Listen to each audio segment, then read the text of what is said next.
ಕಾರ್ಯಕ್ರಮ ಆಯಿತು. ಸುಮಾರು 25,000ಕ್ಕಿಂತ ಅಧಿಕ ಜನ ಸೇರಿದ್ರು. ಕಾರ್ಯಕ್ರಮದಲ್ಲಿ ಮುಖ್ಯಮಂತ್ರಿಗಳು ಬಹಳ ಚೆನ್ನಾಗಿ ರಾಜ್ಯ ಸರ್ಕಾರದ ಏನೇನು ಕ್ರಮ ಕೈಗೊಂಡಿದ್ದಾರೆ, ಗ್ಯಾರಂಟಿ ಯಾವ ರೀತಿ ಅನುಷ್ಠಾನಕ್ಕೆ ತಂದಿದ್ದಾರೆ, ಕೇಂದ್ರ ಸರ್ಕಾರದ ವಿಫಲತೆಯನ್ನು ಅನ್ನೋದ ತಿಳಿಸಿಕೊಡಿದ್ದಾರೆ. ಅದೇ ರೀತಿ ಪ್ರಿಯಾಂಕಾ ಗಾಂಧಿ ದೇಶದ ಬಗ್ಗೆ, ಮಹಿಳೆಯರ ಬಗ್ಗೆ ಏನು ದೌರ್ಜನ್ಯ ನಡೆಯುತ್ತೆ ಕೇಂದ್ರ ಸರ್ಕಾರದಲ್ಲಿ, ಅದರ ಬಗ್ಗೆ ಬಹಳ ವಿವರವಾಗಿ ರೈತರಿಗೆ ಏನು MSP ಮತ್ತೆ ದಿನನಿತ್ಯ ಬಳಕೆಯ ವಸ್ತುಗಳ ಬೆಲೆ ಏರಿಕೆಯ ಬಗ್ಗೆ ಆಗುತ್ತಿರುವ ತೊಂದರೆಗಳನ್ನು ಸಹ ಸುದೀರ್ಘವಾಗಿ ವಿವರಿಸಿದ್ದಾರೆ. ಇದರಿಂದ ನಾವೆಲ್ಲ ಕಾಂಗ್ರೆಸ್ಗೆ ಮತ ಹಾಕಿದರೆ ದೇಶಕ್ಕೆ ಹಿತ. ಕಾಂಗ್ರೆಸ್ ಸರ್ಕಾರ ಬಡವರ ಉದ್ಧಾರ ಮಾಡುತ್ತೆ, ಅದೇ BJP ಸರ್ಕಾರ ಶ್ರೀಮಂತರನ್ನ ಉದ್ಧಾರ ಮಾಡುತ್ತೆ. ಸುಮಾರು 16 ಲಕ್ಷ ಶ್ರೀಮಂತರ ಸಾಲವನ್ನು ಮನ್ನಾ ಮಾಡಿದೆ, ಆದರೆ ರೈತರ ಸಾಲ ಮನ್ನಾ ಮಾಡಿಲ್ಲ.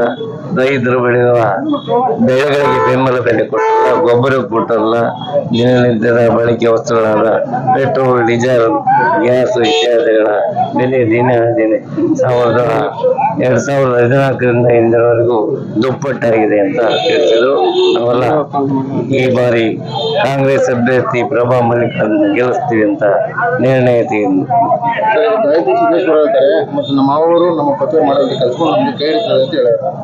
ಅವರು ರಾಜ್ಯ ದೇಶ ಹೇಳಿರೋದು ಸ್ವಚ್ಛಗೆ ಮತ್ತು ಮಾವರು ಏನ್ ಮಾಡಿದ್ದಾರೆ, ಏನಾದ್ರು ಮಾಡಿದ್ರೆ ಒಂದು ತೋರಿಸ್ಕೊಡ್ರಿ. ನಾವು ಈ ರೋಡ್ ನೋಡಿದ್ರು ಸಹ ನಮ್ಮ ಮಲ್ಲಿಕಾರ್ಜುನ್ ಚಾಮನೂರು ಶಿವಶಂಕರಪ್ಪ ಮಾಡಿರೋದು ಎದ್ದು ಕಾಣುತ್ತೆ.